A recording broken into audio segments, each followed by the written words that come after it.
Welcome back to Jatai Academy. I'm Russell Mays, Director of Content. Today, we're going to be doing a wolf cut for a man. We're going to do a K-pop inspired wolf cut today, which means it's going to have a lot of texture to it, and it's going to build up a lot of weight in the crown and in the back of the head, so it still looks longer and fuller, but has a tremendous amount of texture, and the base of it near the nape of the head doesn't get too bulky. We're going to show you how to apply the texture with the Feather Plier Razor and get the perfect amount of texture that looks intentional. So let's get started. So I'm going to start with my Feather Plier Razor. Now, I like this razor because it doesn't have a guard and it gives me the most precision and control over my cut line and exactly where and how much texture I can apply. So I'll start in the nape here. I'm going to hold everything straight down at 0 elevation, and I'll go through and channel a section and then cut my length at the same time. So I will go in deep, try to cut a pretty good little pointed jag into it, and then cut the length off so I don't move my left hand at all when I'm cutting this. That way I can be assured of a fairly straight line. But because I'm going through and putting the texture in at the same time, this will save me a lot of time of having to go back in after I've already cut my perimeter shape and go back in and texture it. It does everything in one step. Now, I find that if I'm doing a very highly textured shape like we're doing today with this wolf cut, I will not go through and cut everything blunt with a pair of scissors and then go back in and try to create texture. Once I cut a blunt line into it, it's very, very difficult to go through and get the amount of texture that I really need to make this haircut pop. So I basically end up going through and over-texturizing the blunt line to try to get my separation and pieciness. Whereas if I just go through like this, add my texture and the cut with the razor at one time, it's easier, it's less effort, and I can actually get a better, piecier result. So here I'm moving up to my next section, holding everything straight down at 0 elevation again, finding my guide from underneath, and going through and channeling and cutting at the same.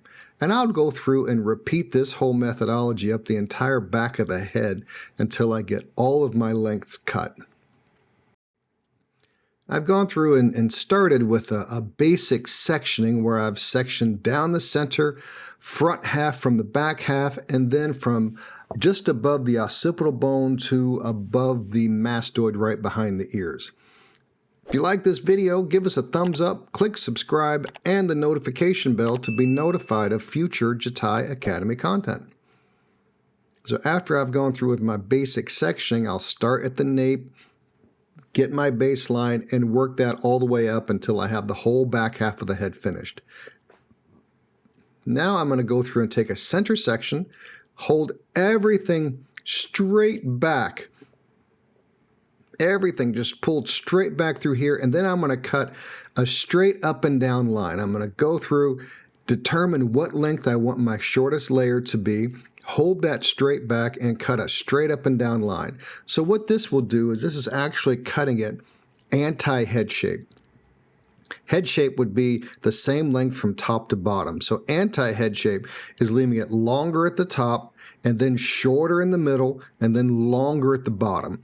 So this will give me a little bit of graduation that you see right there in the back. Right there, how that starts to curve and give me that graduation pop. So I get that fullness from my graduation, but then it allows the hair underneath it to collapse and not get bulky. Now I'm going to walk my guide over to the left. So I'll take my center section, add a horizontal section on the left side, pull everything into the center of both of those sections, and then follow my guide, cutting straight up and down again. But as I was talking before about collapsing the nape, by pulling everything at the anti-head shape like this, it will elevate the hair underneath and allow it to collapse so I don't get that very overly bulky hair right at the nape. It ends up being bulky or fuller right around the back of the head in the center, like around the occipital bone. So I get that fullness and it still feels like I got some hair, but it doesn't get that mud flap kind of look that you see a lot of those redneck mullets have. So now we're going to go through and finish our next section. So we've got section 2 and section 3. I took out my center section. Now I'm walking my guide over, and I'm continuing to pull everything straight back, parallel to my previous section, straight back.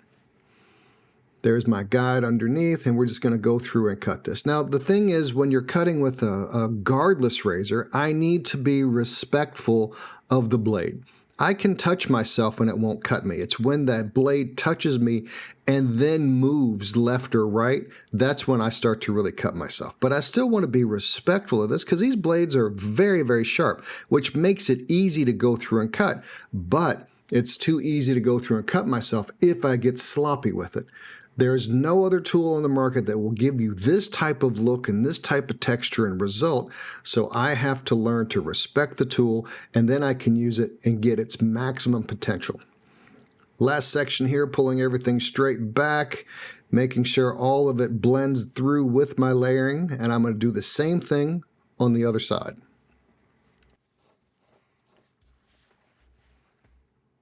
That's looking pretty good. Now here's the entire back finished. I have a nice amount of layer through the back. I get a little buildup of weight right there around the occipital bone, and then everything else under it collapses and flips. And that's the look I'm going for, is this kind of flippy, piecey, kind of wolfy type of shape. So now we're going to section off high on the recession on the side of the head. I'm going to take an angle diagonally back that's going to be parallel to my hairlines.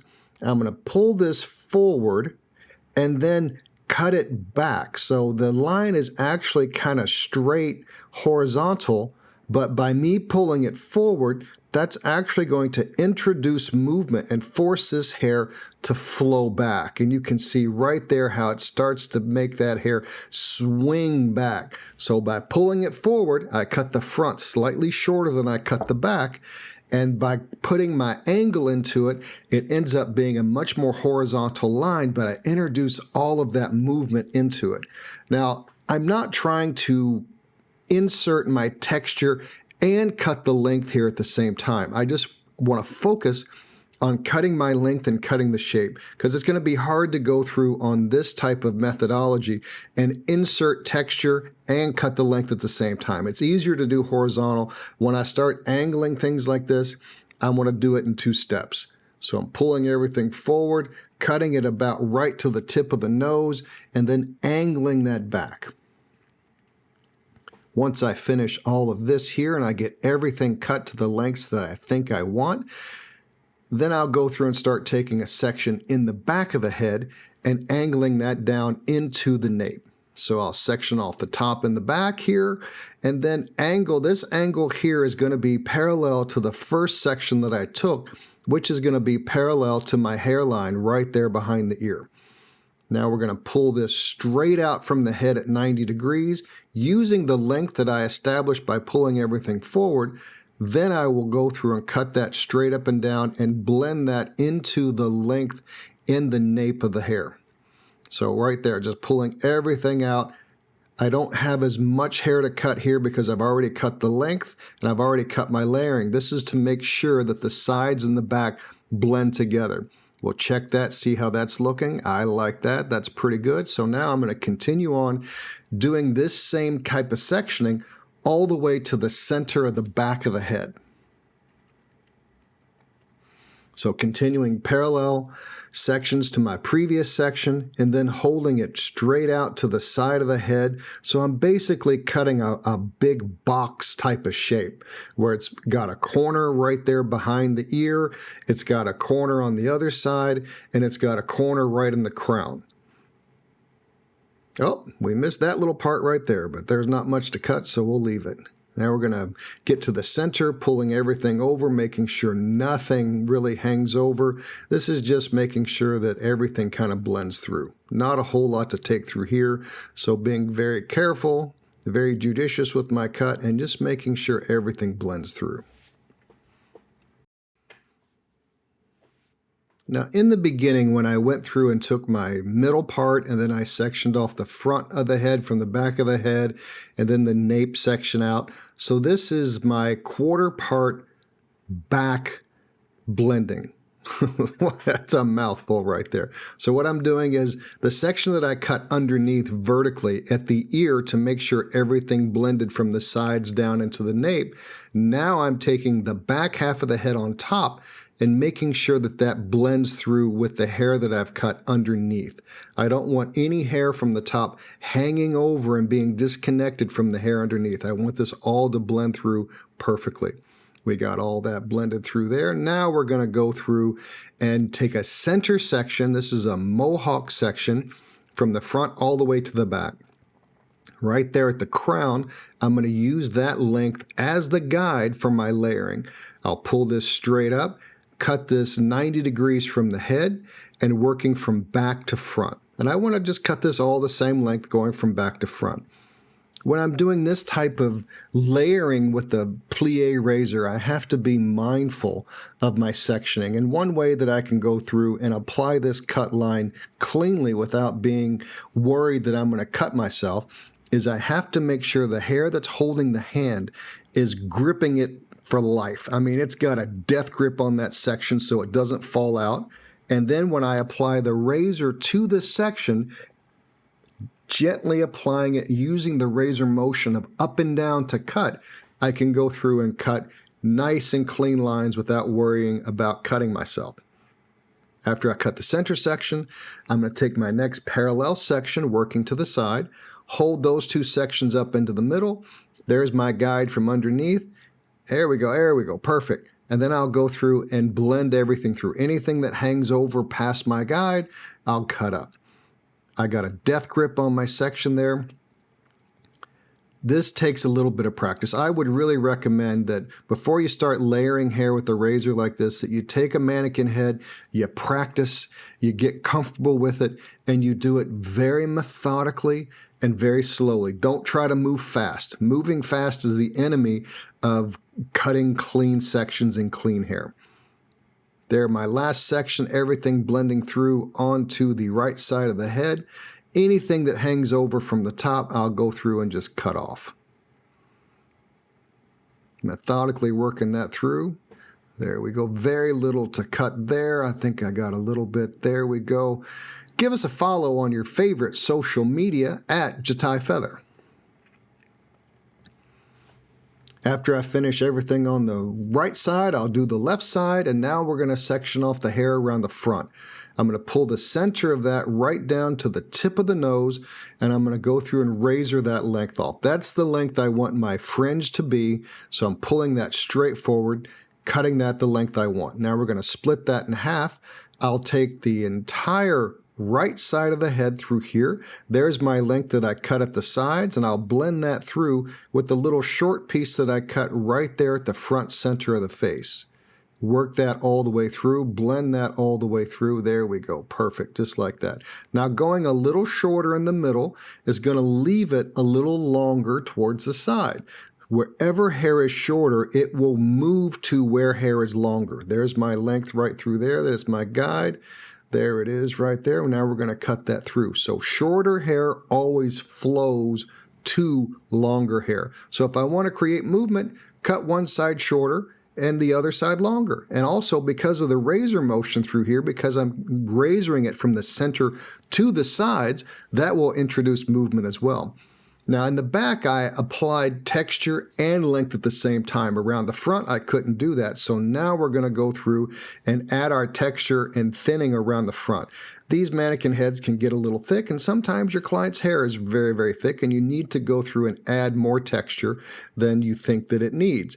There are other times where the hair is a little bit finer, where you don't add as much texture. So you have to use your own discernment to apply the amount of texture that the section needs.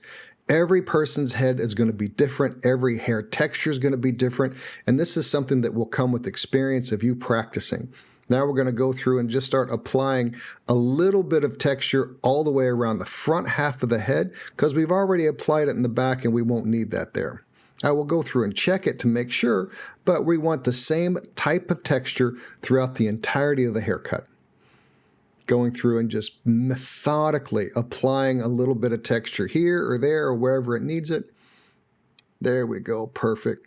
Now as I start to move in the back here, you can see it's already got pretty good amount of texture, so I don't need a whole lot through there. Maybe a little, maybe not. Yeah, right there.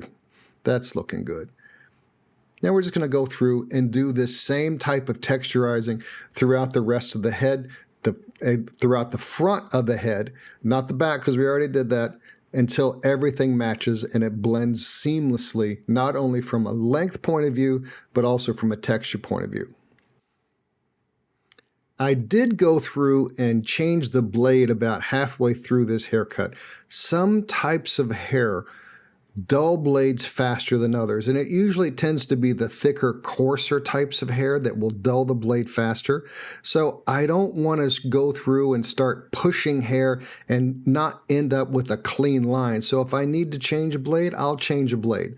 I know some stylists that will use the same blade for years, and I'm telling you, your haircuts are going to suffer from it. Here's our end result, and I think it's looking pretty nice. I'm checking everything to make sure our texture's good, and there we go.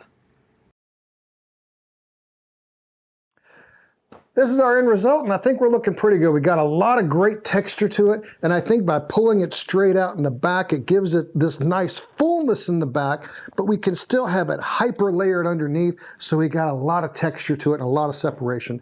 And I don't know how these guys wear this hair in their face like that, but they do. That's the style. And this is very reminiscent of what you would see in K-pop right now over in Korea with a lot of the really hyper trendy guys. And I think that it adds something, it adds some softness with having long hair, but it still keeps it styled without being super messy. And this works really well on wavy hair or loose curl hair. I probably wouldn't do this on the curliest of hair, and I think that this would work really well on finer textures of hair, maybe not as much texture as we've done here. Please check out the Jatai Academy. There's all kinds of information on there that will make you a better hairstylist and barber. Let us know what you'd like to see in the future. If you have a question or comment, please leave it below. Thank you so much for watching. We'll see you next time.